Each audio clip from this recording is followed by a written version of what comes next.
Olá, pessoal. Vamos para a nossa segunda aula. A aula de hoje é sobre metabolismo anaeróbio. Vamos passar alguns conceitos sobre metabolismo anaeróbio para vocês. Espero que vocês tenham assistido a primeira aula, tenham entendido. O objetivo sempre é passar o conteúdo para vocês e vocês se debruçarem em casa nas leituras. E o ideal é sempre tirar as dúvidas, não ter dúvidas de forma que se acumulem e atrapalhem o aprendizado de vocês. Bom, então nós vamos começar a nossa aula e eu vou trazer uma breve recordação da nossa primeira aula, onde eu lancei para vocês uma pergunta, como e para que a célula extrai energia e poder redutor no seu ambiente. E a outra pergunta também, como a célula sintetiza os blocos de construção de suas macromoléculas, bem como as suas próprias macromoléculas. Então, uma resposta bem simples para essas perguntas é que isso é feito através do metabolismo celular. E o que seria o metabolismo celular? O metabolismo celular é o conjunto de reações químicas. Deixa eu ativar aqui o ponteiro. Pronto. É o conjunto de reações químicas, de conversões dos substratos, geração de produto, altamente integradas, e juntas, e controladas, reguladas e integradas, elas recebem o nome de metabolismo celular. Nunca esquecendo que o metabolismo celular ele é regido por catalisadores biológicos, que são chamados enzimas. E essas enzimas, elas cooperam entre si, elas aproximam substratos de outras enzimas, geram a produção de moléculas que serão alvo de outras enzimas. Então, nós também podemos chamar de um sistema multienzimático. E esse sistema multienzimático responsável pela série de reações químicas que são observadas no metabolismo celular, elas cooperam para o quê? Para a produção de energia química, seja capturando uma energia do Sol nos organismos autotróficos, ou degradando os nutrientes energeticamente ricos, que no caso seriam os seres heterotróficos. No metabolismo mediado pelas enzimas, também se converte as moléculas dos nutrientes em precursores de macromoléculas, também se polimeriza precursores monoméricos em macromoléculas, aí a saber, proteínas, ácidos nucleicos e polissacarídeos, e também sintetizar e degradar as biomoléculas necessárias para as funções celulares especializadas, como lipídios de membrana, mensageiros intracelulares, pigmentos. Então, essa é a função do metabolismo. Tá? Muitas vezes a gente tem uma imagem muito simplória do metabolismo como responsável pela geração de energia, mas de uma forma mais completa, de uma forma mais complexa, o metabolismo celular não se limita apenas a produzir energia. Tá? Com relação aos organismos que nós conhecemos, os organismos podem ser fototróficos ou quimiotróficos, e isso vai ser determinante para o tipo de metabolismo que vai ser realizado por esses seres.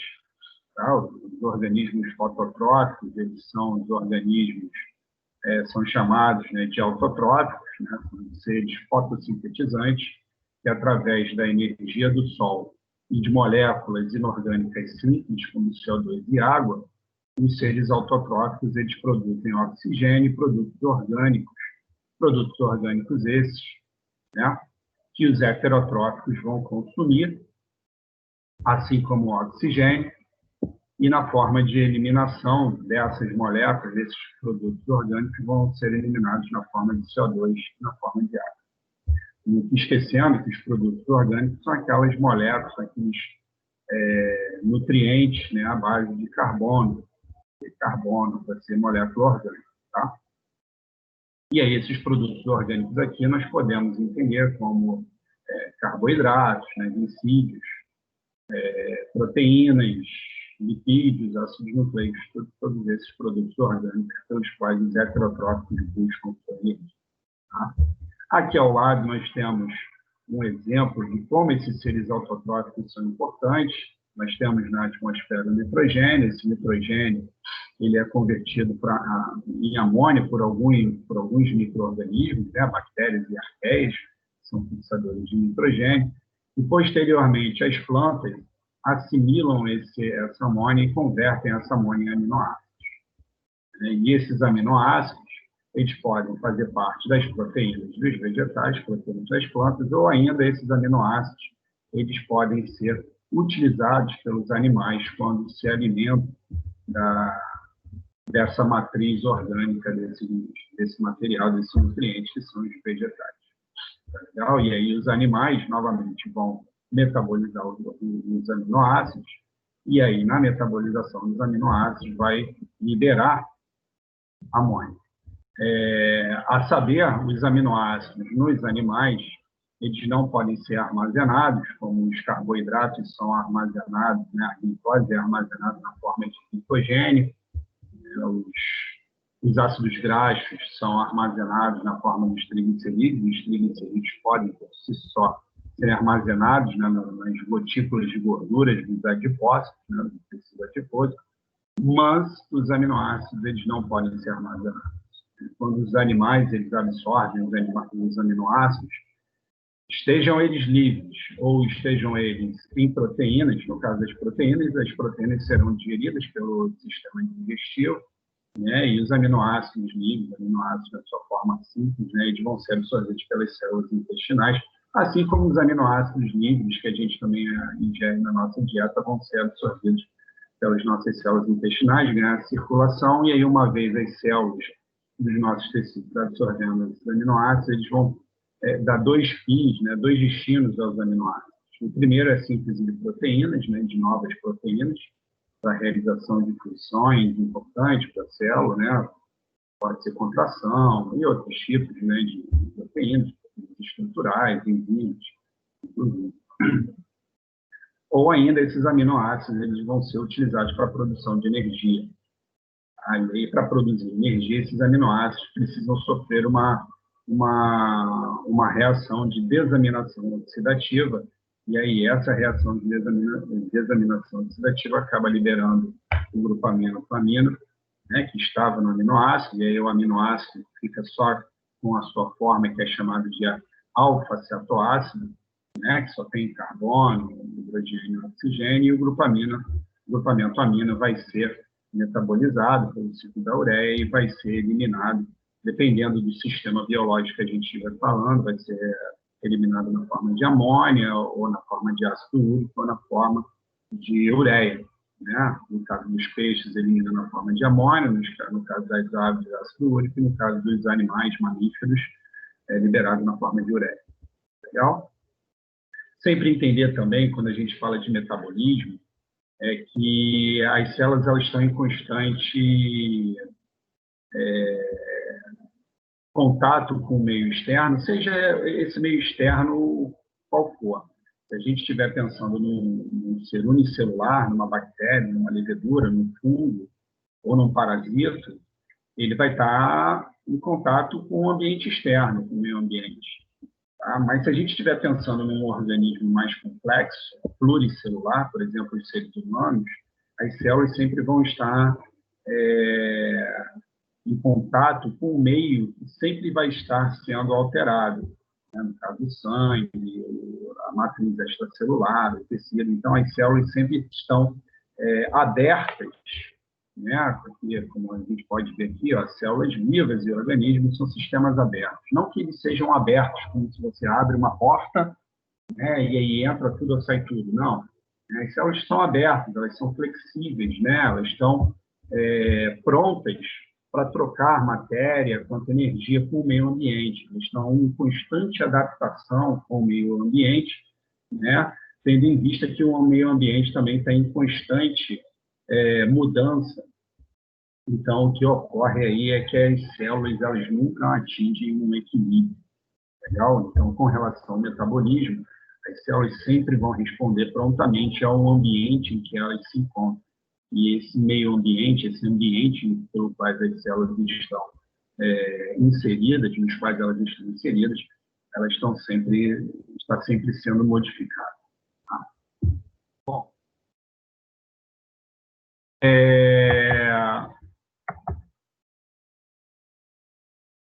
passando agora para o metabolismo, propriamente dito, tá?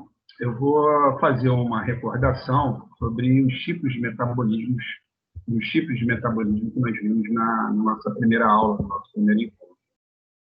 Como nós falamos no nosso primeiro encontro, o metabolismo ele pode ser dividido em dois, ele pode estar na forma de ele pode estar na forma de ser uma forma de catabolismo, metabolismo catabólico, onde as células vão pegar os nutrientes energéticos, né, os nutrientes que são ingeridos, né, absorvidos, como carboidratos, proteínas, e vão produzir energia na forma de ATP e também poder redutor na forma de NADH, NADPH e FADH2.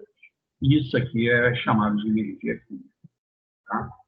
E durante esse catabolismo dos nutrientes, desses três nutrientes, vão ser gerados produtos como CO2, água e amônio, como eu falei para vocês. Tá? Por outro lado, quando a célula se encontra rica em energia, rica em poder redutor, ela pode se dar ao luxo de decidir o que ela faz. Não que isso seja consciente, tá? Porque uma célula não tem consciência, tá? Mas a célula pode dar o destino a essa energia, esse poder redutor que ela produziu, tá? E aí, a partir de moléculas simples, como aminoácidos, açúcares, ácidos graxos e bases nitrogenadas, elas podem construir moléculas mais complexas, nós chamamos de macromoléculas. E aí nós podemos dar nomes a elas, que são as proteínas, os polissacarídeos, lipídios e ácidos nucleicos. Então, na verdade, se a gente for fazer um paralelo com as moléculas precursoras, né, os aminoácidos vão dar origem às proteínas, os açúcares, né, como por exemplo a glicose, vai dar origem a um polissacarídeo, que nos animais é o glicogênio e nos vegetais é o amido. Os ácidos graxos vão dar origem aos lipídios, e aí pode ser qualquer tipo de lipídio, a gente sabe que existe uma riqueza muito grande de lipídios, existem os fosfolipídios, que compõem a membrana celular, esfingolipídios, que também compõem a membrana celular, e existem os triglicerídeos, que são os lipídios neutros, e que nos interessa bastante por conta do metabolismo energético, e são esses que vão ser mobilizados para a degradação e geração de energia em um determinado momento, quando também for feito um estímulo para a degradação desses triglicerídeos, desses lipídios neutros, mas também é uma forma de estocar o excesso de carbono que a célula está absorvendo. Então, se a gente absorve muito carboidrato, muita gordura, né, e a célula se encontra suficientemente suprida de energia e poder redutor, e ainda existe uma abundância de carboidratos e gorduras, né, esses nutrientes eles vão ser armazenados na forma de triglicerídeos. Claro que existe aí antes, né, a síntese, no caso dos carboidratos, vai existir a síntese dos polissacarídeos, né, do glicogênio, e aí, quando o glicogênio chegar ao seu limite, porque o glicogênio é um polissacarídeo em que existe um limite para a célula acumular dentro dela, então, se no excesso de nutrientes e energia, as células vão pegar esse excesso de nutrientes, no caso dos carboidratos, né, e vão, os açúcares, os ácidos graxos, e vão produzir os lipídios, os triglicerídeos. E nisso se gasta energia, se gasta ATP, se gasta poder redutor, e aí essas moléculas com baixa energia vão ser utilizados novamente no catabolismo. Então, no fundo, o metabolismo é cíclico, né? Em determinados momentos, as células precisam catabolizar os nutrientes para produzir energia, e em outros momentos, as células precisam sintetizar as macromoléculas e aí elas lançam luz da energia na forma de ATP, poder redutor, na forma de NADH, NADPH e FADH2. Só para lembrar também a primeira aula que nós falamos, existe uma ligeira diferença entre NADH e NADPH. Tá? Ambos são carregadores de elétrons, ambos podem receber 2 elétrons, né, e 2 prótons, só que a função deles ela é ligeiramente diferente. O NADH ele é utilizado para transferir os seus elétrons para a cadeia transportadora de elétrons e, consequentemente, gerar mais energia, e isso já é da mitocôndria, tá? Durante o metabolismo aeróbico. E o NADPH ele é utilizado por enzimas para transferir os seus elétrons para determinados substratos, e aí é utilizado para síntese, que nós chamamos de sínteses biorredutíveis, tá? Que precisam de poder redutor, e o poder redutor é derivado do NADPH. Bom, sabendo dos tipos de metabolismo, que eles são cíclicos, e que uma hora a célula precisa de catabolizar determinados nutrientes, e em outro momento ela precisa sintetizar as macromoléculas, é de se esperar que exista um controle muito apurado das vias metabólicas que governam o catabolismo e o anabolismo. E aí, essa regulação ela pode ser, né, nível de reações, né, reações irreversíveis, né, das vias metabólicas, preferencialmente a regulação do metabolismo é feita nas reações irreversíveis. Diferentes compartimentos também é um importante fator para regular o metabolismo.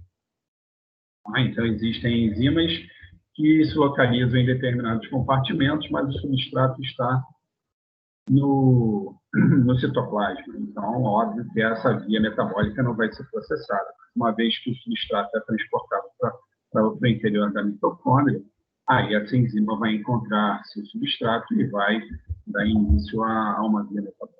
Então, a compartimentalização dos substratos, bem como a concentração de substratos em produtos, também são fatores que são muito importantes para a regulação do metabolismo energético. E a presença de mensageiros secundários, isso já é uma questão de sinalização celular. Então, se a gente metaboliza o carboidrato, é porque existem mensageiros, existem mensagens que a célula decodifica, entende que existe uma riqueza em carboidrato, e aí vai metabolizar, vai catabolizar esses carboidratos, vai degradar esses carboidratos para produzir energia. Tá? Mas isso seria uma outra aula que a gente não vai ter tempo para abordar aqui. Tá? Seria uma aula de sinalização celular. Mas quem tiver interesse pode me perguntar fora da aula, ou então pode se debruçar nos livros que existem capítulos só sobre vias de sinalização, tá? Inclusive vias de sinalização que controlam o consumo de nutrientes, inclusive carboidratos, tá? Em geral, mediados, óbvio, por alguns tipos de hormônios, né? Insulina, glucagon, epinefrina. Esses hormônios são importantes para controlar as vias de sinalização que controlam o metabolismo energético. Bom, então, como formar ATP? Se a gente pensa no músculo, né, na contração muscular, no esporte, atividade física, e é o que vocês estão aqui para estudar, vocês são alunos de educação física. Então, como formar ATP para contrações musculares que sejam de curta duração e necessitam de uma rapidez muito grande? Existem exercícios que têm essa característica, né? Da contração ser curta e rápida.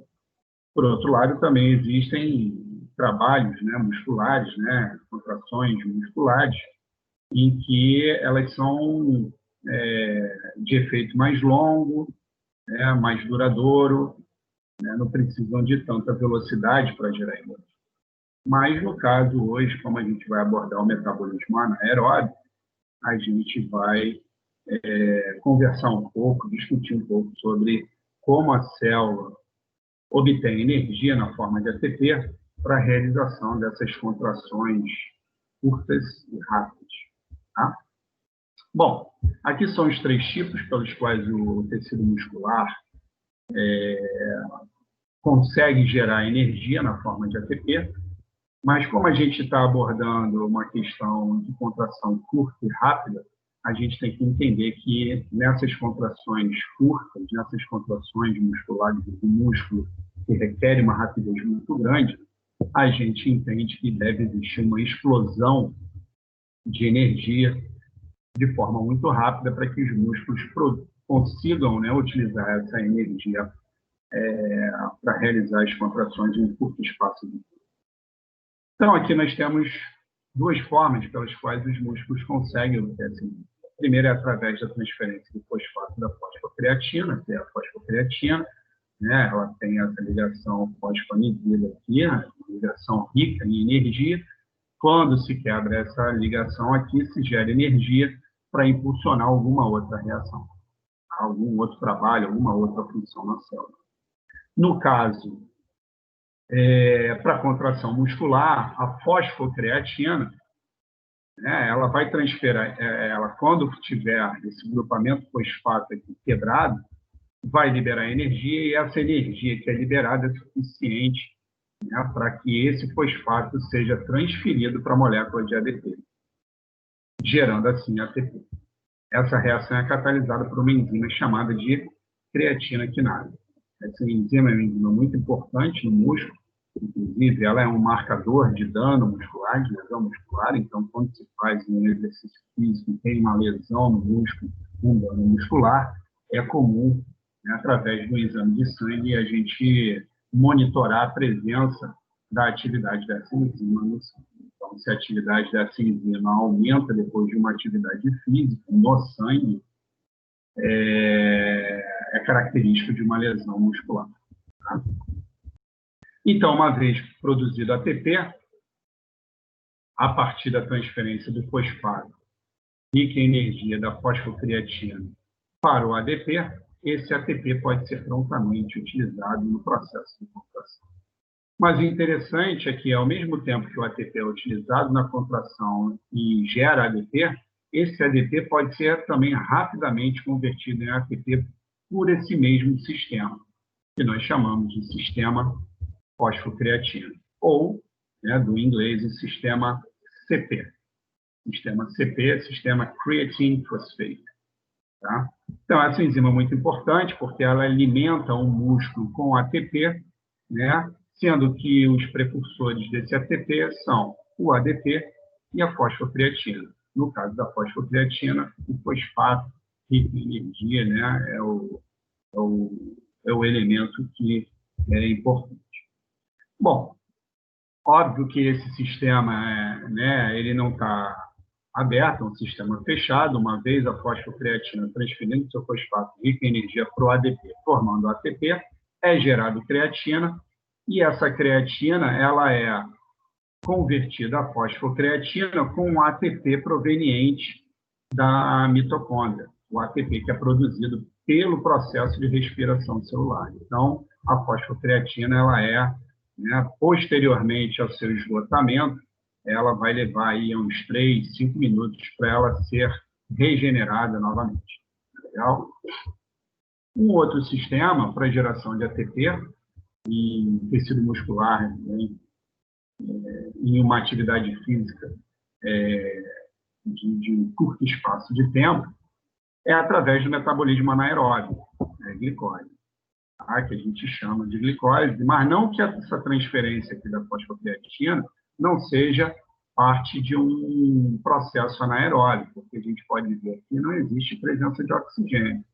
Aqui no metabolismo anaeróbio, na via glicolítica, né, ou glicólise, como vocês preferirem chamar, a gente também não tem participação do oxigênio. Olha aqui, ó.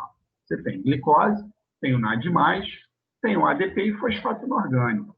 Esses são os elementos, né, que vão ser utilizados para gerar 2 moléculas de piruvato, ATP e NADH. Óbvio que a glicose, contando com a glicose também, que vai ser metabolizada, vai ser quebrada e oxidada aí nessa via metabólica que é chamada de glicólise. Óbvio que são várias reações aqui, a gente vai ver o número de reações mais à frente, existem várias enzimas, né, responsáveis por cada uma das reações, mas, né, podemos resumir aí o substrato da via glicolítica como glicólise e ADP, fosfato inorgânico e nada mais, e como produtos da glicólise, a gente pode dizer que nós teremos ATP, o NADH e o piruvato, tá? Em seus balanços corretos, tá? 2 ATPs, 2 NADHs e 2 moléculas de piruvato. E não esquecendo que o piruvato é uma molécula de 3 carbonos, aqui representado por essas 3 bolinhas pretas, tá? E essas 2 moléculas de piruvato, essas 2 moléculas, cada uma delas com 3 carbonos, elas são derivadas da quebra da glicose, que tem 1, 2, 3, 4, 5, 6 carbonos. Então, a glicose ela é considerada uma hexose, tá? Bom, então como se forma o ATP a partir da transferência do fosfato da fosfocreatina? Nós já falamos, é pelo sistema terceiro, sistema fosfocreatina, o sistema creatina-fosfato, tá? Essa é uma forma mais simples que existe, tá? Para gerar ATP na célula muscular. E por ser muito simples, é muito rápida essa geração de ATP para os músculos. É um processo de curta duração, ela não demora mais do que 3 minutos, né? Não dura mais do que 5 segundos, né? 3, 5 segundos. Então, é um sistema extremamente veloz. Antes de eu terminar essa frase, já vai ter sido formado um monte de ATP proveniente da fosfocreatina. É um processo muito rápido, de curta duração. Mesmo porque a fosfocreatina ela tem seus níveis limitados dentro da célula muscular. Então, uma vez o músculo entrando em contração, esse fosfato da fosfocreatina é transferida para o ATP, mas a gente sabe que vai chegar uma hora que a fosfocreatina vai acabar e esse sistema não vai ser capaz de alimentar o músculo, né, com ATP para contração muscular. E aí a gente tem que pensar numa segunda forma, né, para gerar energia para o músculo realizar esse trabalho de contração muscular.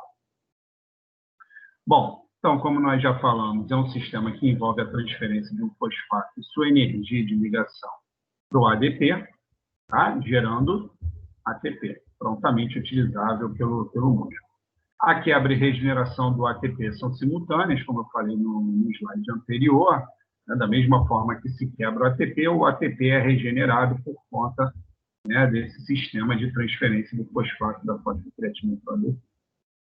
Como eu já falei também, o armazenamento da fosfocreatina ele é limitado. Então, uma vez o músculo demandando, né, uma grande quantidade de energia para um trabalho de contração muscular, essa fosfocreatina ela vai contribuir com uma boa quantidade, é bem verdade, mas isso se exaure, isso se acaba, tá? Por conta do limitado armazenamento da fosfocreatina. Não que a fosfocreatina também, só para lembrar, a fosfocreatina ela pode ser regenerada pela creatinoquinase, como nós vimos no slide anterior. Assim, é bom lembrar. A formação da fosfocreatina é dependente de ATP, e aí a relação, né, da creatina, né, dentro da mitocôndria pela creatinoquinase, que o ATP transfere, né, o fosfato, regenera, né, através dessa transferência do fosfato para a creatina, pela reação catalisada pela creatinoquinase. Nota que engraçado, né? Se no citoplasma a creatinoquinase ela transfere o fosfato da fosfocreatina para o ADP, na mitocôndria ela catalisa a reação contrária. Ela transfere o fosfato rico em energia do ATP para a creatina, gerando fosfocreatina e ADP. Legal? Isso é bem comum no metabolismo energético. proteínas, que são chamadas de isoformos, catalisar reações reversas, dependendo do ambiente em que elas se encontram, dependendo do compartimento. Bom, para atletas, esse sistema é extremamente importante. Se a gente pensar em corredores de 100 metros, rasos, salto em altura, levantamento de peso, arremesso, né, de dardo, arremesso de martelo, né, eles precisam, em um curtíssimo espaço de tempo, produzir uma quantidade brutal de energia para os músculos serem responsáveis, serem capazes de realizar tamanha contração muscular. Tá? É bem verdade que a depressão da fosfocreatina ela prejudica o processo de contração muscular e, consequentemente, o desempenho, né, nas atividades físicas. E, por outro lado, existe aí muito estimulado pelas indústrias farmacêuticas, né, uma área aí da suplementação nutricional com creatina, tá? E que, de certa forma, causam benefícios, né? E melhoram o desempenho dos atletas, uma vez que, se você suplementa com creatina, as suas células absorvem mais creatina e, consequentemente, esse excesso de creatina absorvido pode vir a formar fosfocreatina e, no momento de atividade física, essa fosfocreatina ser utilizada para a produção de ATP que será utilizado na contração. Tá?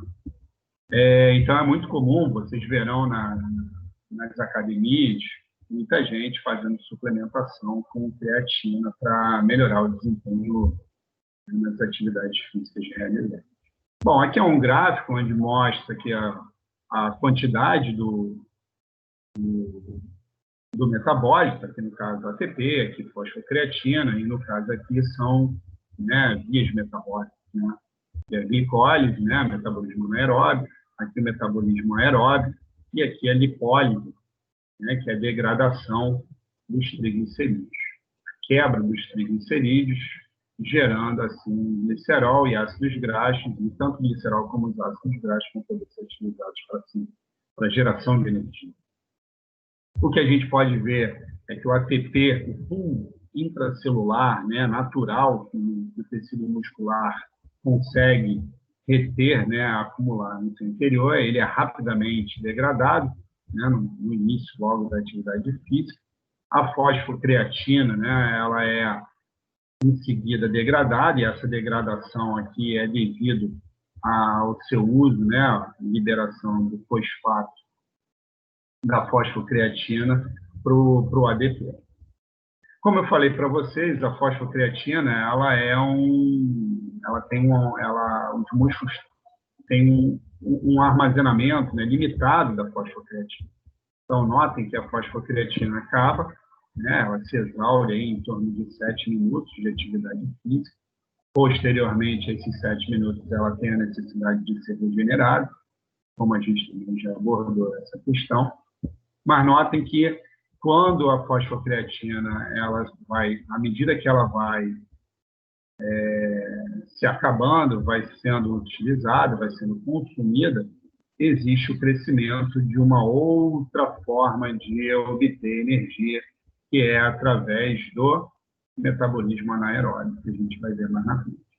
Tá? Óbvio que esse metabolismo anaeróbio ele não vai ser capaz de sustentar a síntese de ATP por muito tempo, né? E aí, nessa questão, quando a atividade física é muito longa, aí a gente já muda o tipo de contração. Não é uma contração rápida, em curto espaço, necessária ser feita em curto espaço de tempo. Então, aí essa atividade já é mais longa, já é mais duradoura, então a célula pode utilizar uma outra forma de produzir energia na forma de ATP, gerar energia na forma de ATP.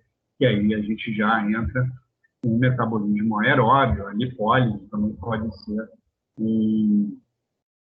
um processo que vai auxiliar na produção de energia pelas células. Okay? Bom, então, se a gente pensar como atletas, né? Ou se a gente for pensar na atividade física de alto rendimento, a gente tem que pensar como atletas conseguem obter energia para exercícios rápidos e curtos. E aí eu trago duas atividades físicas que são extremamente rápidas, né? Se a gente pisca, a gente já perdeu metade da atividade, né? Que é a prova de 100 metros rasos, em que os corredores de alto rendimento, né, levam em torno de 9 a 10 segundos. Se a gente for pensar no Usain Bolt, é abaixo de 10 segundos, né? Ele é um dos corredores que fazem 100 metros rasos abaixo de 10 segundos. E o outro se não me falha a memória, é o Darlan Romani, né? No lançamento se não me falha a memória, lançamento de martelo, né? Que ele precisa de uma explosão de energia muito grande para que os seus músculos, né, da parte superior e também da parte inferior, né, trabalhem cooperativamente e que impulsionem esse peso a maior distância possível. Então, se na corrida eles fazem de 9 a 10 segundos, né, esse lançador ele precisa de energia num tempo inferior a 9, 10 segundos, aí batendo em torno de 5 segundos. É muito mais rápido, a quantidade de energia é tão grande quanto, a demanda de energia para realizar essas funções é muito grande, e a gente tem que entender que o ATP que existe dentro do músculo, ele contribui apenas com energia para 2 segundos de contração muscular. E o restante desses 10 segundos aqui, e os 8 segundos restantes aqui, e os 3 segundos restantes, né? Isso é alimentado pelo sistema do fosfocreatina, tá? Para vocês verem como esse sistema é extremamente importante para o tecido muscular em contração rápida, né? Em contração curta, né? Onde o músculo precisa de uma explosão de energia muito grande para realizar o processo de contração e, assim, a atividade física, o trabalho. Aqui é um gráfico que eu trago para vocês como alunos, né, de educação física, vocês precisam interpretar gráfico, né? Conhecer um gráfico, interpretar gráfico. Então, nós temos no eixo, em que nós temos a concentração de fosfocreatina e aqui o tempo de duração da atividade física. Notem que a fosfocreatina ela cai bastante em 7 minutos, né? Em 7 minutos a concentração da fosfocreatina ela diminui bastante, isso aqui medido no sangue, tá? Não é medido no músculo, né? Então não é uma questão de segundos, isso aqui é medido no sangue, mas a gente vê o desaparecimento aí, né? Cerca de 4 vezes, né? De 40 passa para quase 10, então é uma diminuição aí de 4 vezes a quantidade basal de fosfocreatina que é encontrada no sangue. O interessante é que depois a regeneração da fosfocreatina ela também é bem veloz, né? Em 7 minutos, em menos de 7 minutos, a gente já encontra a fosfocreatina em seus níveis quase que normais, quase que a volta dos níveis da fosfocreatina para níveis muito próximos do nível basal, né? Então, se da mesma forma ocorre a depressão, né, o consumo rápido da fosfocreatina, essa fosfocreatina também é rapidamente regenerada. Aqui o consumo de ATP ao longo da atividade física, né? A produção de ATP a partir da quebra da fosfocreatina. Então, notem que a produção de ATP cai muito rápido logo no início da atividade física, muito por conta, né, do armazenamento limitado da fosfocreatina. A fosfocreatina não é um sistema per se, não é um sistema que consiga alimentar as células com ATP por um tempo muito longo. Muito pelo contrário, um tempo muito curto. E aqui é a produção de ATP por uma outra via metabólica, uma via anaeróbia, que é a via de degradação do glicogênio, né, que a gente chama de glicogenólise. Glicogenólise, glicogênio em lise de quebra do glicogênio, que libera moléculas de açúcar, de glicose, e essa glicose ela é metabolizada anaerobicamente. E aí se produz ATP, que é a segunda forma que nós vamos ver na frente. Então, notem que já tem uma contribuição, né, do metabolismo anaeróbio logo depois, né, da exaustão da fosfocreatina. Então, são sistemas que trabalham cooperativamente. Primeiro, o sistema PC, sistema da fosfocreatina, e depois o sistema do metabolismo anaeróbio da via glicolítica.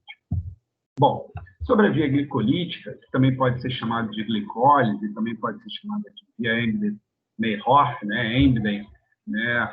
Esse senhor, e o Meyerhof, esse outro senhor aqui, né? Eles viveram no início do século passado, e eles foram pesquisadores, cientistas que desvendaram a via glicolítica. Tá?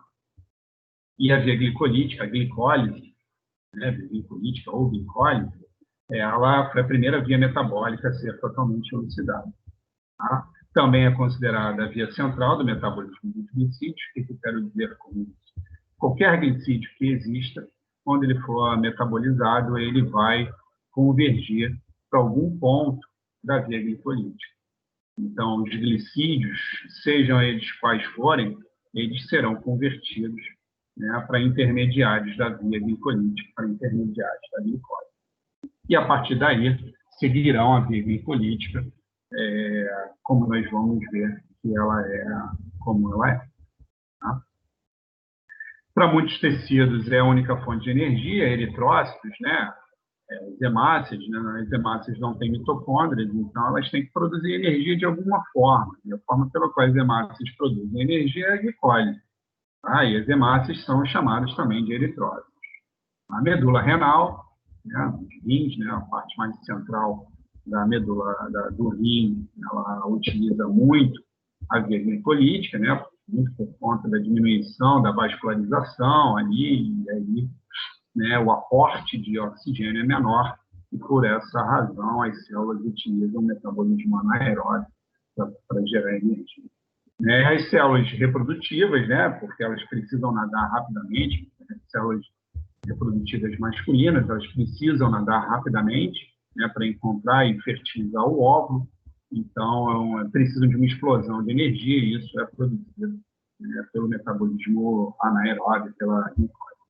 E o cérebro também utiliza muito, né, a via glicolítica para a produção de energia. Tá? A via glicolítica, ela é uma via em que a glicose ela é quebrada em duas moléculas de 3 carbonos, como a gente já abordou no slide anterior, né? Piruvato. Então, a partir de uma molécula de 6 carbonos, a glicose, ela é quebrada em duas moléculas de 3 carbonos, que recebe o nome de piruvato. Durante essa quebra, libera-se, né, ATP e NADH. Aqui não está com o balanço correto, mas a gente tem que entender que o balanço, rendimento final, balanço final de geração de ATP por molécula de glicose, são de duas moléculas de ATP e duas moléculas de NADH. Tá? Muitos micro-organismos também utilizam essa via metabólica, então tem muitos fungos, bactérias que utilizam majoritariamente a via glicolítica para produzir energia. Em anaerobiose, a via glicolítica ela recebe a denominação de fermentação, e aí, dependendo do sistema biológico, do organismo que a gente esteja se referindo, essa fermentação pode ser alcoólica, né, ou outro tipo de fermentação, existem fermentações cítricas também, ou fermentação lática, que algumas bactérias, lactobacilos, né, são capazes de realizar, mas no caso dos seres humanos, dos animais, a fermentação lática ela é responsável por produzir lactato a partir de glicose. A gente vai ver como isso ocorre. E em todos os sistemas biológicos, essas reações químicas da via glicolítica elas são processadas no citoplasma das células. Isso invariavelmente. A glicólise é processada no citoplasma das células. Então, o metabolismo anaeróbio das células ocorre no citoplasma. E a gente já vê, né, a distinção. Né? Se a gente sabe que a mitocôndria é o local onde ocorre a respiração celular, o oxigênio ele né, é importante para o metabolismo energético dentro da mitocôndria. No caso da glicólise, que ocorre no citoplasma, mesmo que exista esse oxigênio não vai ser utilizado. Quando a gente fala, é bom até frisar isso, quando a gente fala que o metabolismo é anaeróbio, não é porque não existe o oxigênio. Até pode não existir oxigênio para as células. Mas o oxigênio pode estar presente. Tá? O metabolismo anaeróbio ele é independente do oxigênio, porque o oxigênio não entra nas reações catalisadas pelas enzimas dessa via. Tá? Essa é a razão pela qual a gente fala que o metabolismo anaeróbio não depende do oxigênio. Não é por uma inexistência do oxigênio. Às vezes pode existir o oxigênio. Tá? Só que ele não é utilizado pelas enzimas que catalisam as reações da glicólise, por exemplo. Tá? Bom, aqui é uma imagem que a gente consegue ver a entrada de diversos tipos de glicídios, aqui a glicose, né, que nós conhecemos, a frutose, manose, galactose, no caso a frutose, né, pode ter a forma de monossacarídeo, a frutose, mas a frutose ela é proveniente da sacarose, né? O açúcar que a gente ingere no nosso dia é sacarose, não é glicose, tá? É sacarose. E aí existe uma enzima no nosso organismo, né? A invertase, ou aqui está sendo denominado como sacarase, ela vai quebrar essa sacarose, liberando glicose e frutose. Então, aqui, ó, por exemplo, a sacarose, quando ela é quebrada, ela é hidrolisada, gera frutose e glicose. A lactose, que é o disacarídeo, né, muito comum no leite materno, quando quebrado, nos laticínios que a gente ingere, quando quebrado, libera galactose e glicose. Tá? A maltose, quando quebrada, gera duas glicoses. Tá? Então, na verdade, quando esses disacarídeos, lactose, sacarose, trealose, são quebrados, vão liberar monossacarídeos e esses monossacarídeos eles vão converger aqui para o eixo central, que é a glicólise. Então, a glicólise ela começa aqui nessa reação de fosforilação da glicose. Tá? A fosforilação é toda a reação em que ocorre a transferência do fosfato rico em energia do ATP para o substrato. Então, essa reação de fosforilação ela é catalisada por uma enzima chamada de ectosinase. É a primeira reação da via glicolítica. E aí você tem a formação de glicose 6-fosfato, e aí depois você tem, né, com essas setas que estão direcionadas para baixo, você tem a via glicolítica. Mas notem que os outros glicídios, a manose, frutose, elas vão entrar em algum local, em alguma parte da via glicolítica. Por exemplo, a frutose, ela pode entrar como frutose 6-fosfato, mas ela também pode entrar como gliceraldeído 3-fosfato, um pouco mais à frente da via glicolítica. Mas não importa. Ela vai convergir aonde? Na via glicolítica e vai ser metabolizada pela via glicolítica. Então, a via glicolítica, né, é o metabolismo central dos glicídios, porque todos os glicídios existentes eles vão ser metabolizados por essa via metabólica. Tá? Como a gente já mostrou, a localização da via glicolítica, ela se processa, ela ocorre no citossol, né, aqui um esquema de uma célula, então, o citossol, e a glicólise, ela se processa nesse ambiente. Tá? Na via glicolítica ocorre a quebra da molécula de glicose em duas moléculas de piruvato e, consequentemente, a produção de duas moléculas de ATP e duas moléculas de NADH.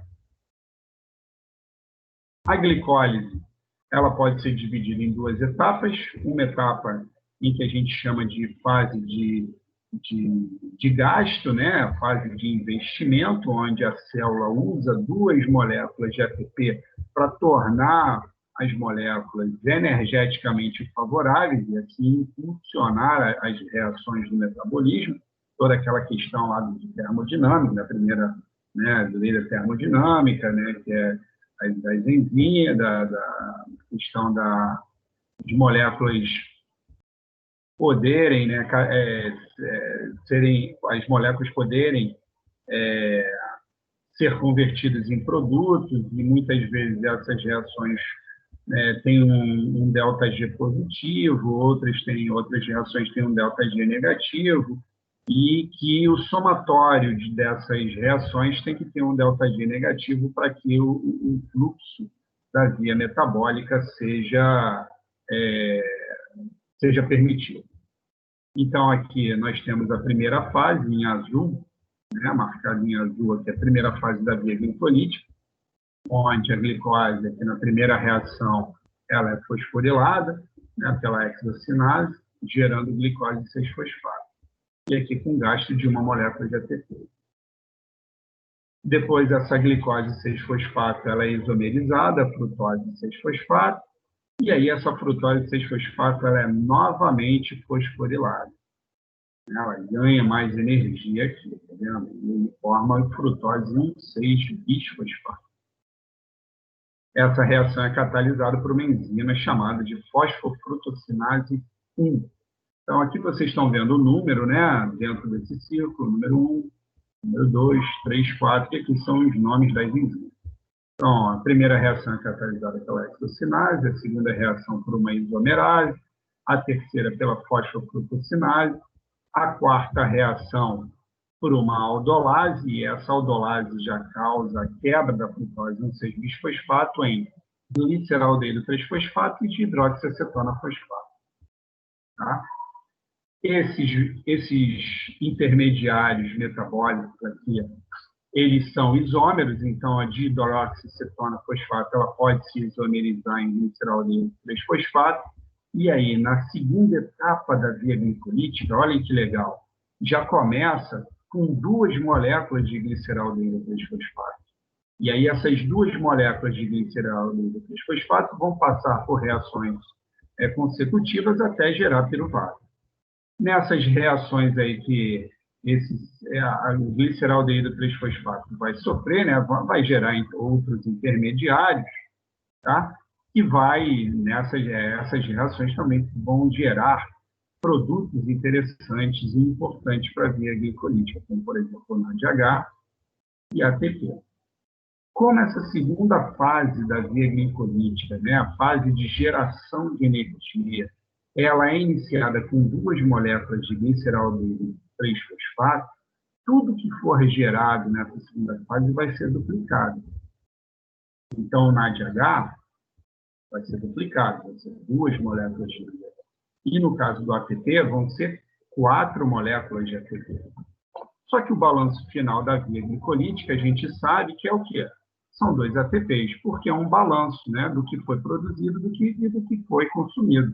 Então, se na primeira fase se consome 2 moléculas de ATP e na segunda fase se produz 4 ATPs, a gente tem um saldo aí de 2 moléculas de ATP.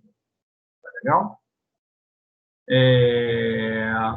Notem que a via glicolítica ela é formada por reações irreversíveis e por reações reversíveis. Por exemplo, esta enzima hexocinase ela catalisa uma reação irreversível. Já esta isomerase ela catalisa uma reação que é reversível. Ela pode ocorrer tanto para a formação de frutose 6-fosfato, como ela também pode, né, tender a sua reação para a formação de glicose 6-fosfato. Tudo isso vai depender do quê? Da concentração de substrato e produto. Se existir mais glicose 6-fosfato, a direção da reação vai ser para a formação de frutose 6-fosfato. No entanto, se a concentração de frutose 6-fosfato aumenta muito, essa reação vai tender para a síntese de glicose 6-fosfato. Ok? E isso para as outras reações também da via glicolítica, a gente pode entender. Então, esse é o balanço energético final, né, da via glicolítica. A partir de uma molécula de glicose, da hexose de glicose, forma-se 2 de piruvato, 2 moléculas de 3 carbono, 2 moléculas de ATP e 2 moléculas de NADH. E E aí, quando a gente termina a via glicolítica, a gente tem piruvato. E esse piruvato ele precisa ser destinado para algum outro processo, para alguma outra via metabólica. Então, nas células, ela tem dois destinos específicos para o piruvato. Isso se a gente pensar no metabolismo energético, né? Bom, se a gente pensar no micro-organismo, um dos destinos vai ser produção de etanol, né? Então, o micro-organismo vai pegar o piruvato e vai converter em etanol através de duas reações catalisadas pelas enzimas piruvato descarboxilase, e aqui sai uma molécula de CO2, e pela álcool desidrogenado. Tá? E aí se utiliza poder redutor, né, proveniente do NADH para catalisar essa reação de redução do acetaldeído a etanol. Tá? Esse aqui é o grande milagre, né, porque é através dessa reação aqui catalisada pela álcool desidrogenase que a gente pode produzir, né, as bebidas, né, cerveja, vinho, né, que são muito consumidas e têm um sabor, né, muito agradável.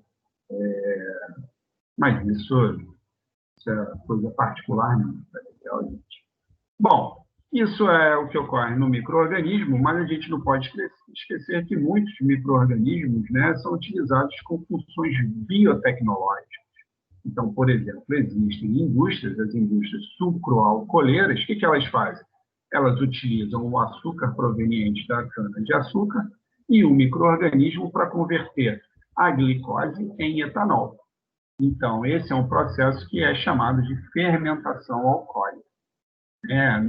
Nos animais, essa fermentação não existe, mas o que existe, e aí eu vou passar rapidamente aqui por essa figura, que é basicamente para mostrar, né, a fermentação alcoólica, a produção de etanol a partir de glicose, dando destino para o piruvato. Legal? Há aqui uma dorna, né, provavelmente dentro dessa dorna nós vamos encontrar um meio de cultura e micro-organismos para produzir o álcool, seja ele álcool com finalidade de alimento, né, para a produção de bebidas, ou então álcool, né, para a produção de bioetanol de combustível.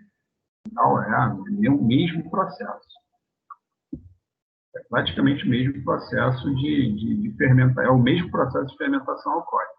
Só que para a produção de bebida, óbvio, né, é necessário, né, alguns controles, né, para que a gente que a população não faça ingestão de substâncias tóxicas, ou então contaminadas.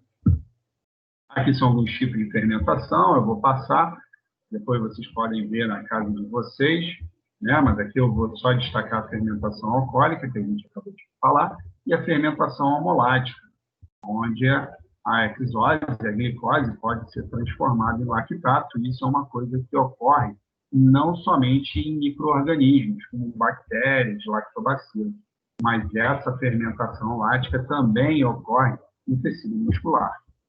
No nosso músculo, o piruvato ele é convertido em lactato. Então, o piruvato ele é reduzido a lactato. Notem que ele é reduzido porque o NADH ele entrega o poder redutor para a lactato desidrogenase, que introduz esses elétrons, esse poder redutor no piruvato, gerando lactato. Isso é muito comum no músculo em contração. Tá? E o interessante é que esse NADH que é utilizado é o NADH que é produzido na via glicolítica. Então, olha que interessante, o NADH que é produzido na via glicolítica, ele é utilizado no momento de contração rápida para geração de lactato. E aí, esse NADH sendo oxidado, né, ele entrega os seus elétrons, ele reduz o piruvato, né, mediado pela enzima lactato desidrogenase, mas ele se oxida a NAD+. E aí, esse NAD+, ele pode voltar lá para as reações da via glicolítica, e reações que são dependentes dessa coenzima, né, do NAD+, para que possa reduzir esse NAD+, e gerar novamente NADH. NADH que se for em um momento de contração muscular rápida, né, que é o músculo que precisa de uma explosão de energia muito grande, vai ser necessário para a produção de lactato, né, vai entregar o seu poder redutor, né, para a enzima lactato desidrogenase para gerar o lactato.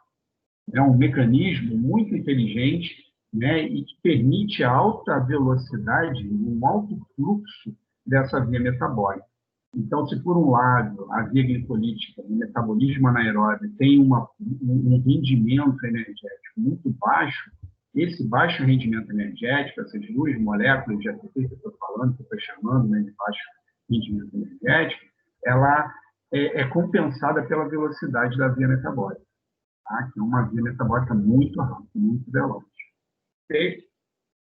Bom, se a gente pensa no músculo, né, e no músculo de contração rápida, a gente vai saber, a gente vai entender que vai ser produzido lactato, e a gente entende que o lactato ele tem uma capacidade de se ionizar, né? A gente vai encontrar ácido lático, que é a forma protonada, e o lactato, que é a forma ionizada, que é a carga negativa. Né? Se a gente for encontrar o ácido lático, né, aqui nós vamos encontrar uma C dupla O e COH. Só que por conta do pH, né, esse lactato, né, ele vai ser ionizado, vai liberar o próton, né, e isso pode prejudicar o músculo durante o processo de contração, porque ele vai alterar o pH e, consequentemente, alterando o pH, vai alterar o funcionamento das proteínas, né? Vocês viram, né, no primeiro módulo com o professor Anderson, o pH é extremamente importante para a manutenção da estrutura e conformação das proteínas, e uma vez esse lactato estando ionizado, né, liberando prótons para o meio, ele vai mudar, vai alterar, vai abaixar o pH do músculo, né, do interior da fibra, do sarcoplasma, né, da fibra muscular. E, consequentemente, isso vai ter prejuízo para a fibra muscular, e aí a gente pode, né, entender, né, aqui de processos de dor, de cãibra, tudo isso por conta, né, da alta produção de lactato realizado durante o processo de contração muscular. Entendeu? E aí a gente vem aqui para esse lado e a gente entende que deve existir um limiar de lactato. Né? E aí esse limiar de lactato, ele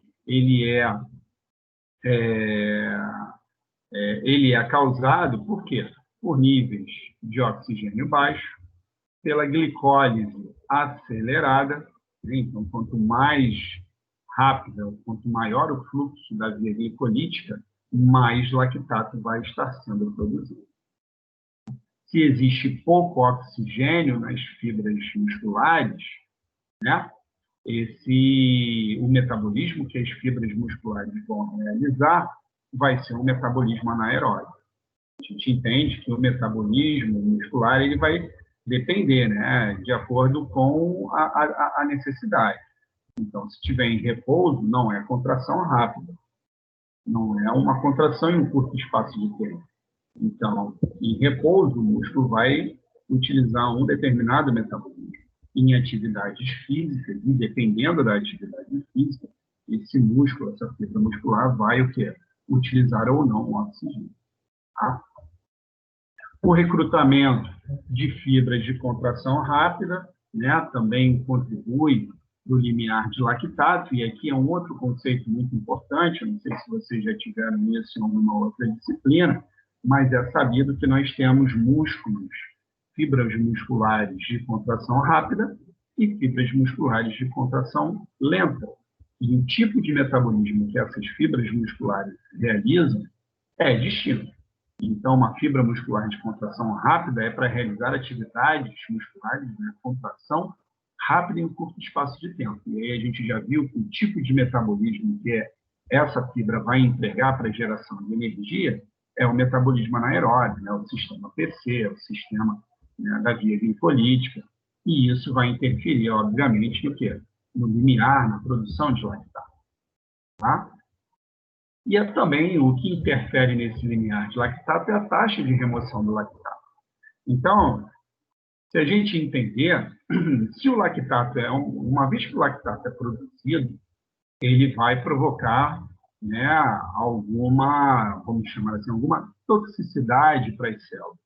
Então, esse lactato tem que ser removido das fibras musculares, tem que ganhar circulação sanguínea, para que outros tecidos, e aí eu já vou dizer para vocês, é o fígado, ele vai absorver esse lactato e através de uma via metabólica chamada de gliconeogênese, vai produzir glicose a partir de lactato.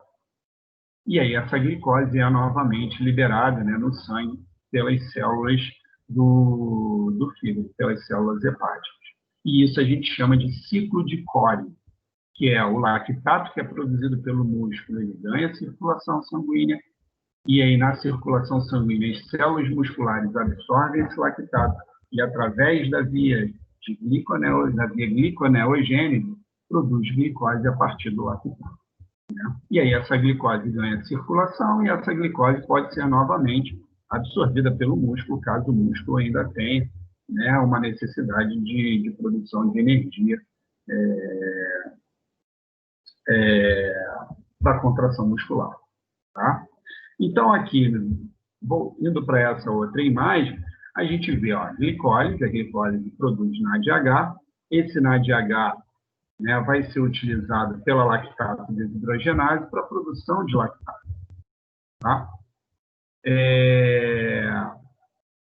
Por outro lado, esse NADH ele pode ir para a mitocôndria, ele pode entregar os seus elétrons, né, e também os seus prótons para o interior da mitocôndria, mas aí a gente já vai estar, né, se referindo ao metabolismo aeróbio.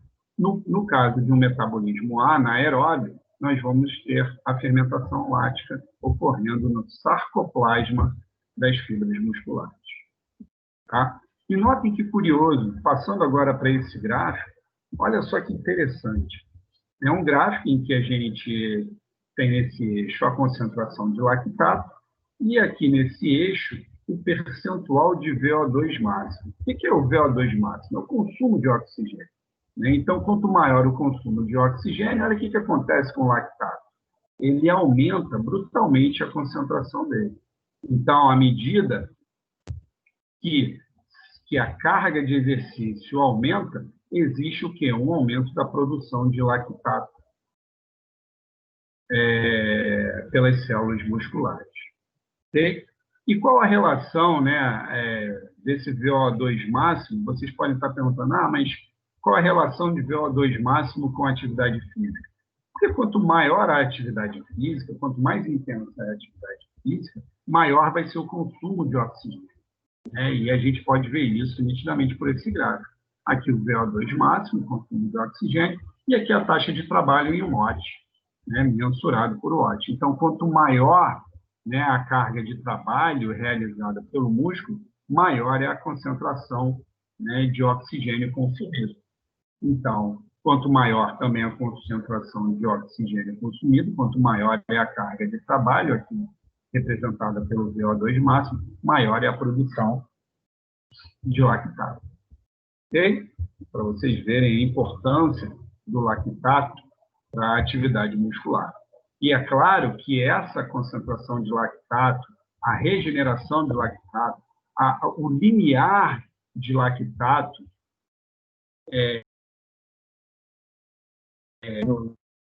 os praticantes de atividade física são extremamente importantes para um bom rendimento. E se a gente pensar numa atividade física de alto rendimento, né, de competição de atletas de alto rendimento, né, que tem uma necessidade muito grande de estar de sempre dar o máximo de si, é importante a gente conhecer, né, o quanto tempo aquele lactato fica na circulação daquele atleta.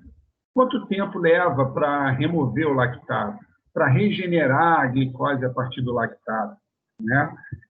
Isso é importante, porque isso pode determinar o treinamento e os intervalos de treinamento desse atleta, para ele sempre estar tendo o máximo de rendimento, tá? De acordo com a bioquímica, de acordo com o metabolismo que aquele atleta é competente.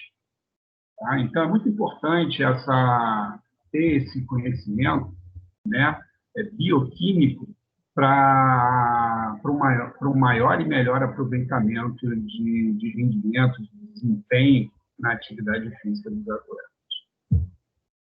Bom, aqui é um exemplo, né, fermentação lática que ocorre, né, a partir da glicose, você tem a formação de lactato, né? Então, olha, notem que o NADH produzido na via glicolítica está sendo utilizado para essa redução do piruvato a lactato. E o NAD+, produzido por essa fermentação, está sendo reutilizado na via glicolítica. Então, você tem aqui um ciclo de utilização NADH-NAD+, tá? E isso permite uma alta velocidade da via glicolítica.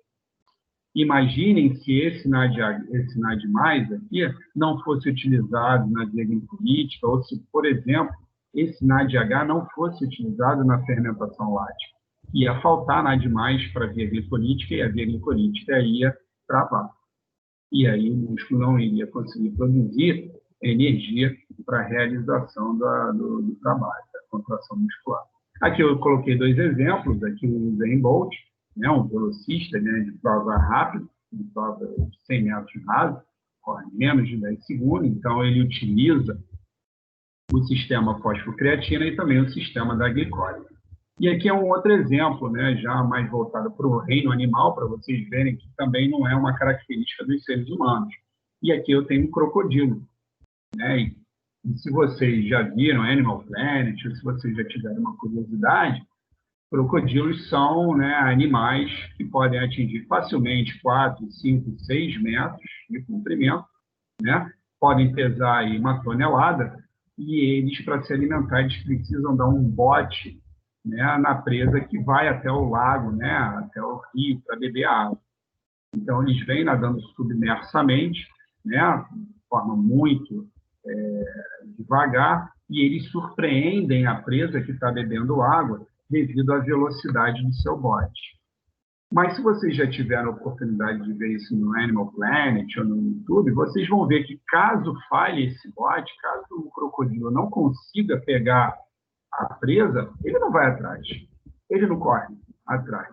Por quê? Porque ele não tem energia mais para correr atrás da presa. Então, é um bote único. Se ele conseguir pegar a presa, ele vai pegar a presa e vai arrastar para dentro do lago, do rio, e vai se alimentar daquela presa. Agora, se ele não pegar, se ele não conseguir, ou se ele errar o bote, isso também é muito comum, ele já vai ter gasto toda a energia que o tecido muscular dele tinha. Então, ele não vai conseguir realizar mais trabalhos, né, de contração muscular rápida, violenta, em curto espaço de tempo. Tá legal? Ele vai precisar descansar para regenerar todos os sistemas que governam a geração de ATP em anaerobiose. Dito isso, quais são essas formas? Sistema fosfocreatino, PC, né? Sistema PC, e sistema de metabolismo anaeróbio da via glicolítica. Em outras circunstâncias, né, em organismos aeróbios, né, o piruvato ele vai ser dirigido para o ciclo do ácido cítrico. E isso daqui ocorre aonde? Na mitocôndria. Então, se vocês estão vendo aqui, ó, você tem a glicólise no citoplasma, né, nessa figura aqui, vocês têm a glicólise sendo processada no citoplasma, né? O produto final da via glicolítica é o piruvato. Notem que o piruvato já está dentro da mitocôndria, e aí não tem mais nada a ver com fermentação, seja qual for, e aí a gente já vai estar falando de um processo dependente do oxigênio que está aqui embaixo. Então, todas essas reações do ciclo de Krebs, da cadeia transportadora de elétrons, elas ocorrem porque existe o oxigênio. E o oxigênio é o aceptor final de elétrons que vão ser retirados desses intermediários aqui. Tá? Sem oxigênio, essas vias aqui não ocorrem. O ciclo de Krebs, cadeia transportadora de elétrons, fosforilação oxidativa, ela não existe. Então, é um metabolismo aeróbio, né, que a gente vai abordar na próxima aula, né, e que é dependente de oxigênio, nós vamos ver que a geração, a quantidade e o rendimento de produção da ATP é completamente diferente do metabolismo anaeróbio. Mas é característico de atletas de alto rendimento, né? Ou daqueles daqueles atletas que gostam de praticar exercício físico para ter uma qualidade de vida melhor. Aqui eu estou mostrando um maratonista, né?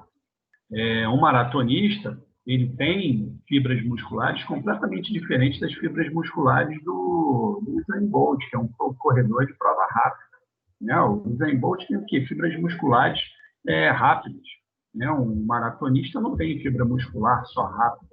Né? Ele tem fibras musculares rápidas e lentas. Né? E, com isso, o tipo de metabolismo que o tecido muscular dele vai realizar é completamente distinto do que é realizado pelo Usain Bolt. Né? No caso, né, novamente, é o metabolismo aeróbico. Okay? Tendo falado todas essas características do metabolismo anaeróbio, a gente tem que entender que a glicólise ela precisa sofrer uma regulação. Né? A glicólise ela precisa ter o seu fluxo aumentado, mas ela também tem que ter o seu fluxo diminuído, dependendo do que? Das necessidades da célula. Tá? Então, a glicose 6-fosfato, que é o primeiro intermediário da via glicolítica, né?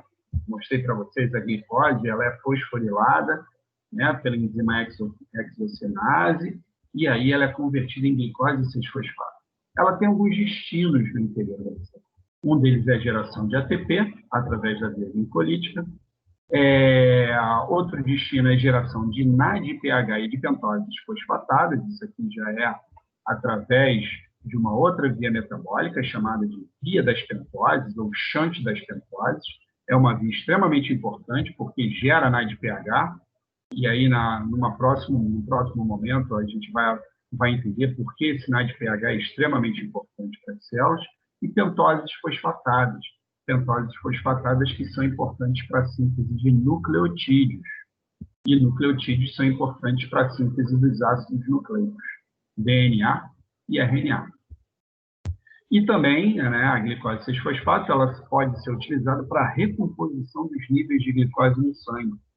A glicose 6-fosfato ela pode ser reconvertida em glicose, né, por uma via chamada de gliconeogênese. Glicose, nova gênese, síntese de uma nova molécula de glicose. E aí essa glicose, posteriormente, ela pode ser liberada naquela célula, pode ser armazenada na forma de glicogênio, e aí a célula vai dar o destino que naquele momento for mais pertinente para ela. A glicose 6-fosfato ela pode ser utilizada para a síntese de outros açúcares, né? Açúcares que vão entrar em proteínas, por exemplo, para formar glicoproteínas, ou pode formar glicolipídios, né? E aí são glicídios mais complexos, né? Como, por exemplo, as glicosaminas, galactosamina, ácido neuroamínico, né? Que tem a função já aí o ácido neuroamínico para a formação do sistema nervoso, né, da proteção do sistema nervoso, se me falha a memória, formação lá da baía de mielina. Então, é importante né, a glicose 6-fosfato ser desviada para a síntese desses outros açúcares, né, que nós chamamos de açúcares complexos. Tá? Mesmo porque, se você for ver aqui, glicosamina, você tem uma molécula glicídica e você tem um grupamento amino. Galactosamina é idem, você tem a galactose e um grupamento amino. Então, a gente chama de açúcares complexos. Tá? Ou ainda, essa glicose 6-fosfato pode ser utilizada para a síntese de acetil-CoA, mas aí a gente tem que entender que aí a glicose 6-fosfato ela vai passar por toda a via glicolítica, vai gerar piruvato, e o piruvato vai ser posteriormente convertido em acetil-CoA já dentro da mitocôndria. Tá? Sobre a regulação do metabolismo anaeróbio, bem como qualquer outro metabolismo, né, energético, né, a gente sabe que o corpo humano ele tem aí em torno de 4.000 genes, isso é cerca de 12% do genoma, né, corresponde a 12% do genoma, são constituídos de proteínas regulatórias.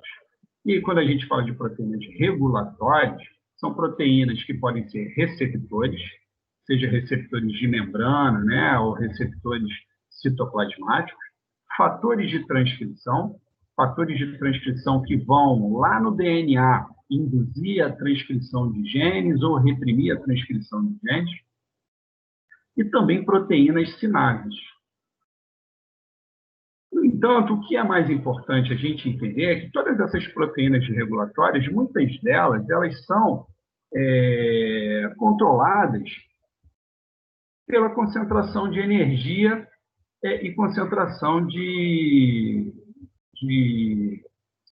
fontes não tão energéticas. Por exemplo, né? Concentração de ATP, o balanço entre concentração de ATP e os seus pares menos energéticos, como concentração de ADP e ANP, pode ser determinante para uma enzima se tornar ativa ou não. Aqui, o equilíbrio entre NADH e NAD+, concentração de NADH e concentração de NAD+, também são parâmetros, também é um fator muito importante para quê? Para determinar se uma enzima vai estar ativa ou se ela vai estar inibida. Então, a gente tem que entender que as vias metabólicas, o metabolismo energético, ele pode ser regulado pela carga energética, pela carga de poder redutor. Então, muitas vezes, se a célula está suprida suficientemente de energia na forma de ATP, aquela via metabólica que estava gerando o ATP, ela não precisa estar em velocidade máxima.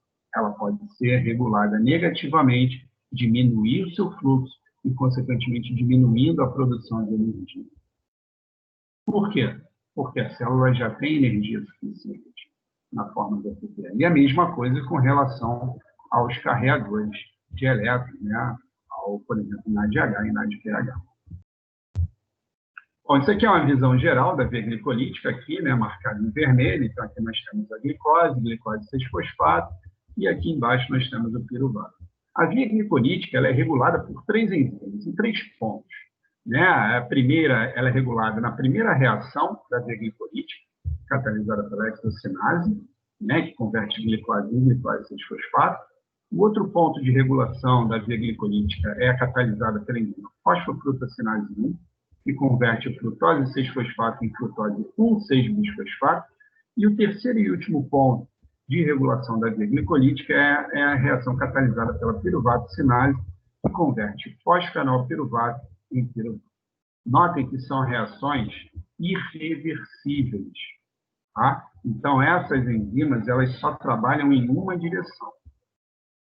Okay? E se elas forem inibidas, a via glicolítica ela vai diminuir o seu fluxo. A via glicolítica não para, porque a célula sempre está precisando de energia, mas ela pode ter o seu fluxo acelerado ou pode ter o seu fluxo reduzido, diminuído.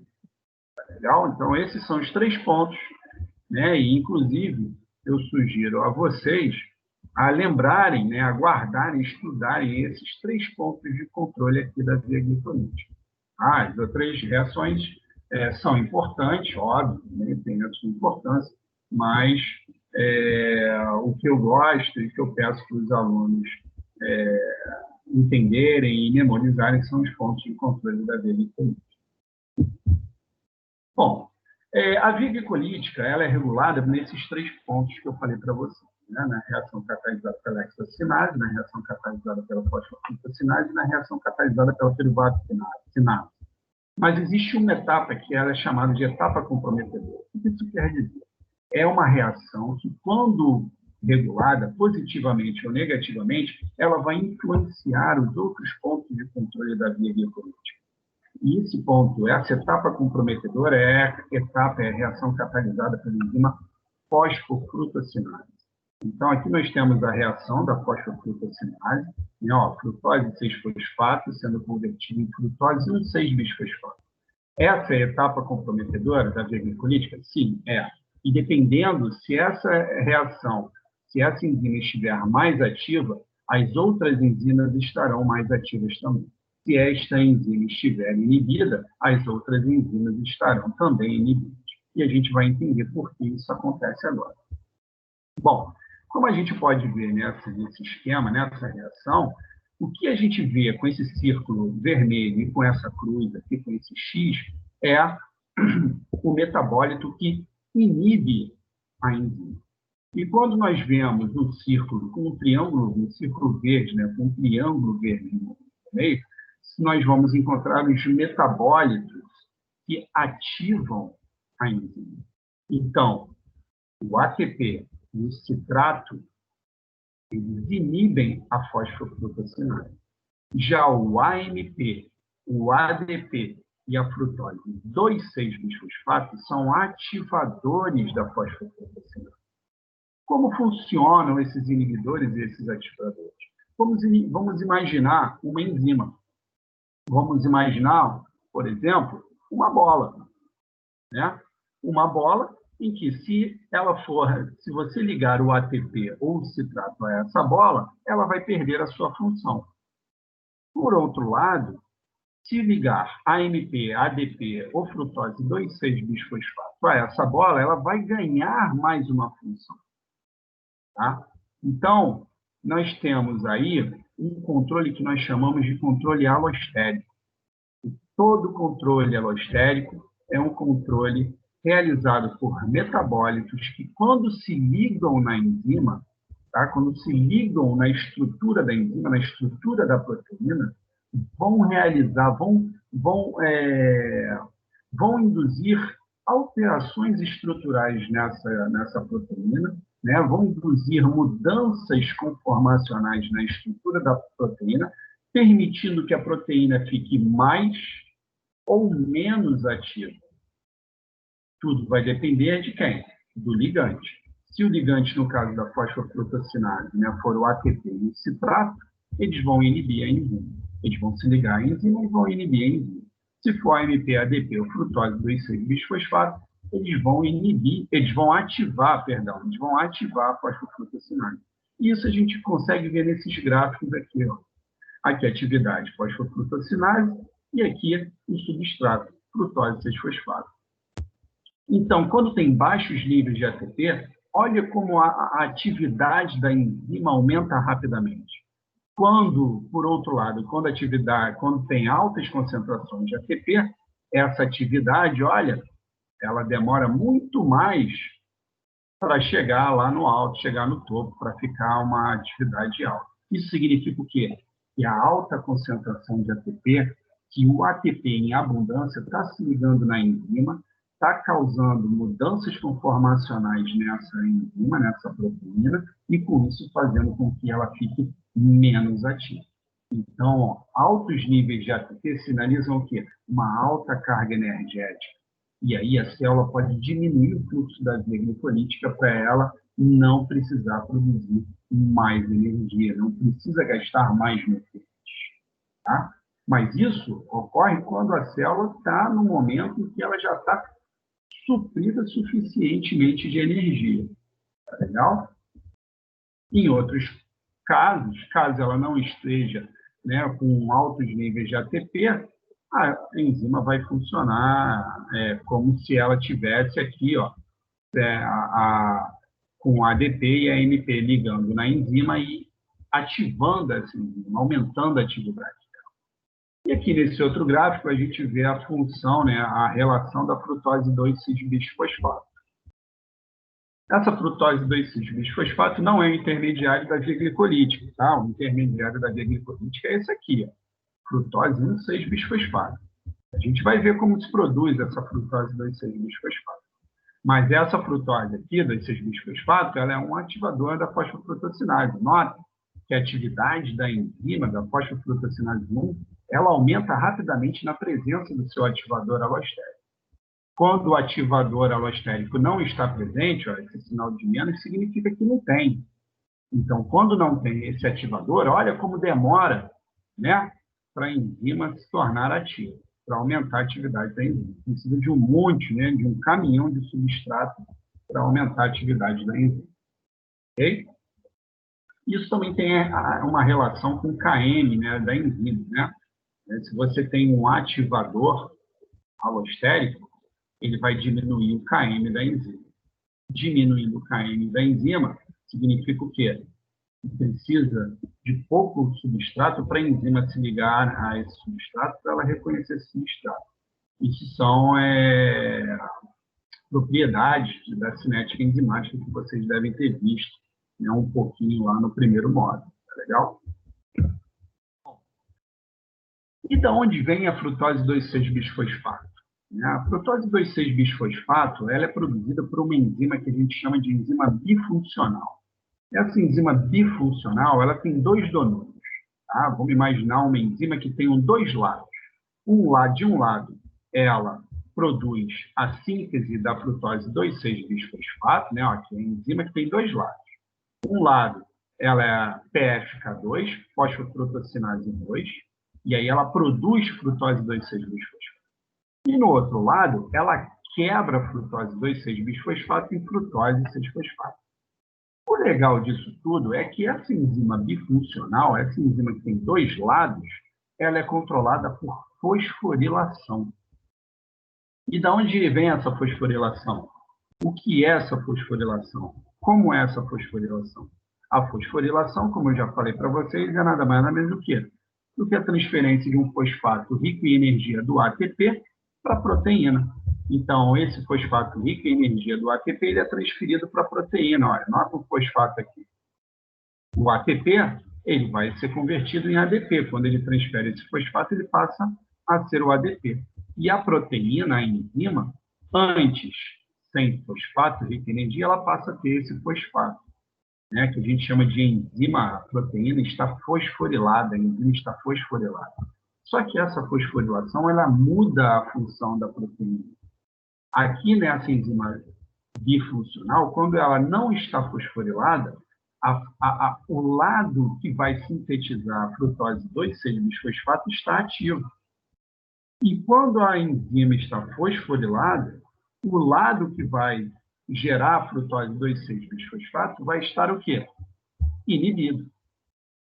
Isso vai determinar o quê? Se a via glicolítica vai estar com fluxo maior ou menor. Se a enzima estiver sem o fosfato, se a enzima estiver desfosforilada, ela vai estar o quê? O lado dela, fosfofrutossinase 2, ativo, e vai se produzir frutose 2,6-bisfosfato, que é um ativador da fosfofrutossinase, né?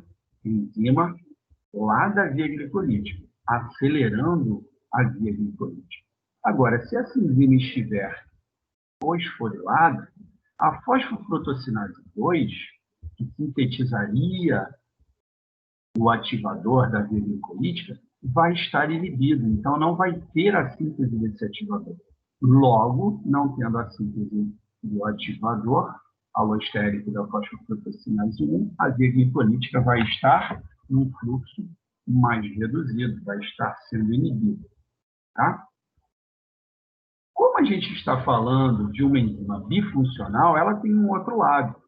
Um lado que se chama frutose 2,6-bisfosfatase, que a gente chama de FBPase 2 aqui nessa figura. O que essa FBPase 2 faz? Ela degrada o ativador da via glicolítica. Então, quando a enzima está fosforilada, a enzima que sintetiza frutose 2,6-bisfosfato, que é o ativador da via glicolítica, vai estar inibido. E o outro lado, que degrada esse ativador, vai estar ativo. Então, não vai ter ativador para impulsionar a via glicolítica. Isso é um controle que a gente chama de controle por modificação covalente. Por que modificação covalente? Porque a adição desse fosfato aqui é uma ligação forte na enzima.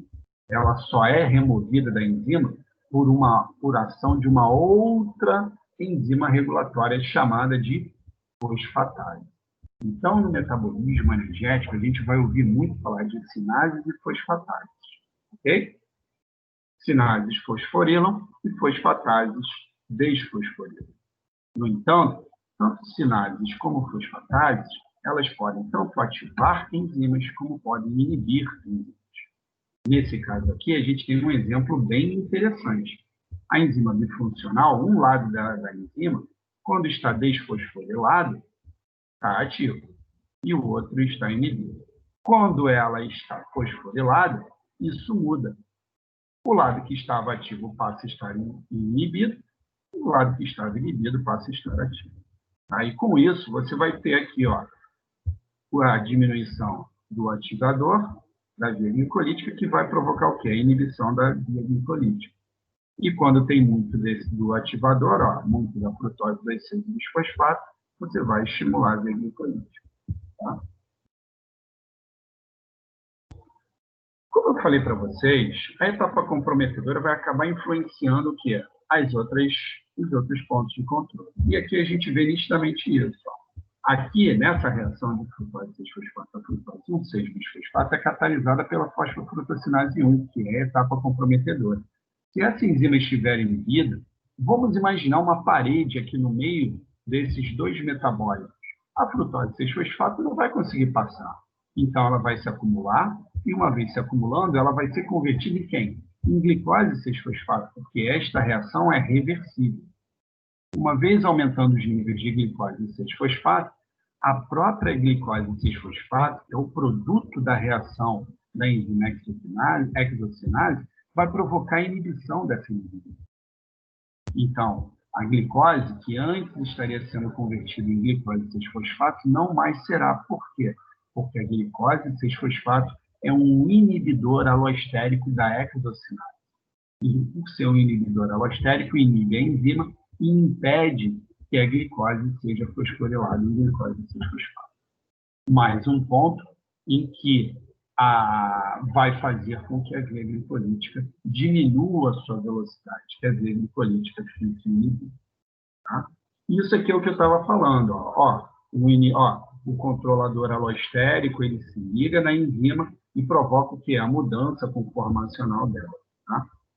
No caso aqui não é nem o inibidor, é a própria glicose, né? O substrato da enzima. Mas olha como o substrato da enzima se liga na enzima, à medida que ela vai se ligando na enzima, ela olha o que ela faz, ela muda a conformação da proteína. Os inibidores e desativadores alostéricos, eles funcionam da mesma forma, provocando essas alterações na conformação estrutural da proteína e, consequentemente, deixando ela mais ou menos ativa. E também aqui, nesse slide, a gente pode, nessa figura, a gente pode ver como a frutose 1,6-bisfosfato, que é um intermediário da via glicolítica, como ele pode ativar a enzima piruvato-cinase. Notem que a frutose 1,6-bisfosfato, novamente, um intermediário da via glicolítica, ele, em altas concentrações, ele vai ativar a piruvato-cinase. Isso por controle alostérico.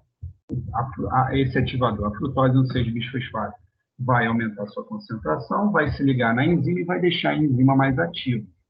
E assim, ela estando mais ativa, ela vai converter mais fosfenol piruvato em piruvato. Por outro lado, existem os inibidores alostéricos da piruvato-cinase, que são ATP, acetil-CoA e cadeias de ácidos graxos grandes, né? Ácidos graxos de cadeia longa. Né? O que isso mostra? ATP. Se tem muito ATP, tem muita energia. Então, o ATP se liga na enzima, diminui, né, a atividade da enzima. E aí o fluxo da via glicolítica também diminui. Se tem muito acetil-CoA ou muitos ácidos graxos de cadeia longa, significa que tem muitas moléculas de cadeia de carbono. E essas moléculas de cadeia de carbono, muitas moléculas de carbono, são, né, precursores de energia, que podem gerar energia. Então, se existe muito dessas moléculas, elas podem inibir a via glicolítica e assim a via glicolítica diminuir a sua função, diminuir o seu passo, diminuir o seu fluxo. Tá? Isso é o que ocorre, né, esse tipo de regulação da piruvato-cinase ocorre em todos os tecidos. Mas no fígado, a piruvato-cinase, ela sofre um controle por modificação covalente também. Vocês estão vendo aqui, ó, a piruvato-cinase, né? Quando fosforilada, ela está o quê? Inibida. Quando desfosforilada, ela está ativa. Isso ocorre só no fígado, porque o fígado ele sofre uma sinalização, né, um controle por glucagon. Vocês já devem conhecer glucagon, insulina, isso são hormônios, né, que são liberados pelo pâncreas e regulam o metabolismo das células do fígado. No caso, a insulina, né, ela é produzida e secretada pelo pâncreas e sinaliza para as células do fígado que existe muitos nutrientes no sangue, que existe muita glicose no sangue. Já o glucagon faz o papel contrário. O pâncreas libera esse hormônio no sangue e esse hormônio vai sinalizar para o fígado que tem baixa concentração de glicose no sangue. Se tem baixa concentração de glicose no sangue, não é mais necessário você consumir a glicose que está no sangue. Não é necessário você consumir, porque você vai gastar aquela pouca quantidade de glicose que você tem. Então, esse hormônio glucagon, ele serve para diminuir o fluxo da via glicolítica. então ele diminui o fluxo da via glicolítica, reduzindo a síntese daquele ativador, né, a frutose 2,6-bisfosfato, que é um ativador da via glicolítica.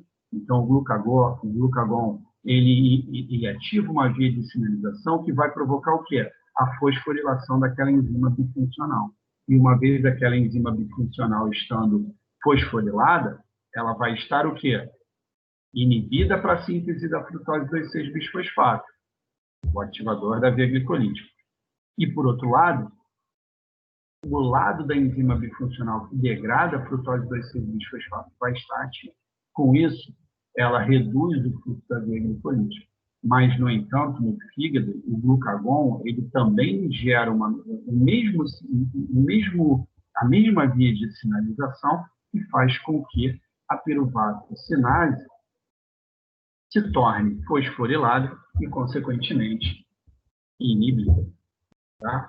Óbvio que essa via de sinalização não é simples. A gente precisaria de uma aula para entender como ocorre a via de sinalização do glucagon, como ocorre a via de sinalização da insulina. Eu acho que vocês, como alunos, né, de graduação em educação física, vocês precisam ter esse conhecimento. Caso vocês queiram, né, tenham alguma dúvida sobre, façam a busca de vocês, a pesquisa de vocês, e qualquer dúvida que vocês tenham com relação à via de sinalização mediada pela insulina e a via de sinalização mediada pelo glucagon, eu vou estar aberto, vou estar pronto para tirar as dúvidas de vocês. Ok? Isso daqui é um resumo do que nós falamos, né, sobre os ativadores, né, sobre os inibidores. Notem que a frutose 2,6-bisfosfato, ela ativa, né, a enzima da via glicolítica, a fosfofrutacinase 1, e com isso ela permite que a glicólise seja processada numa velocidade maior, mas, por outro lado, né, esse ativador da glicólise, ele é um inibidor da síntese de glicólise. Olha só que interessante. O mesmo ativador que controla a via glicolítica positivamente, né, que controla positivamente a via glicolítica, controla negativamente a via antagônica da via glicolítica. Por que eu estou falando de antagônica? Porque a glicólise é uma via catabólica, ela vai catabolizar a glicólise. E a gliconeogênese é uma via anabólica. Se a glicólise quebra a glicose, a gliconeogênese, ela sintetiza a glicose. Então, olha que interessante, né? Uma forma de você regular duas vias metabólicas de uma vez só, através de um único metabólito, a frutose 2,6-bisfosfato. É um ativador da via glicolítica e um inibidor da gliconeogênese. Então, é isso que eu gostaria de mostrar para vocês hoje na nossa aula. Né? A gente termina, eu vou encerrar por aqui. Né? Nós vimos como os músculos obtêm energia, né, durante o metabolismo anaeróbio, né, no momento que se precisa de uma explosão de energia. Isso é característico de atividades físicas de curto e rápido, né, período. E também vimos como as células, inclusive as células musculares, conseguem, né, controlar essa via glicolítica e também a via de síntese de glicose, né, a via catabólica e a via anabólica. Okay? Então, aqui, nesses dois últimos slides, é a via glicolítica passo a passo, com todas as reações. Isso vocês podem se debruçar em casa, né, namorar um pouco essas reações, conhecer um pouco as enzimas, conhecer as moléculas que estão envolvidas, glicose, observem, tá, as alterações que elas sofrem. Isso é muito interessante, é muito enriquecedor para o aprendizado de vocês. Então, era isso que eu gostaria de mostrar para vocês. Espero que vocês tenham gostado. E qualquer dúvida que vocês tenham, vocês podem lançar as dúvidas lá no fórum que eu vou abrir no AVA para que a gente possa tirar as dúvidas de vocês. Ok? Então, isso. Um forte abraço. Eu vou descompartilhar agora a nossa aula. Vou gravar. Primeiramente, eu vou interromper a nossa gravação.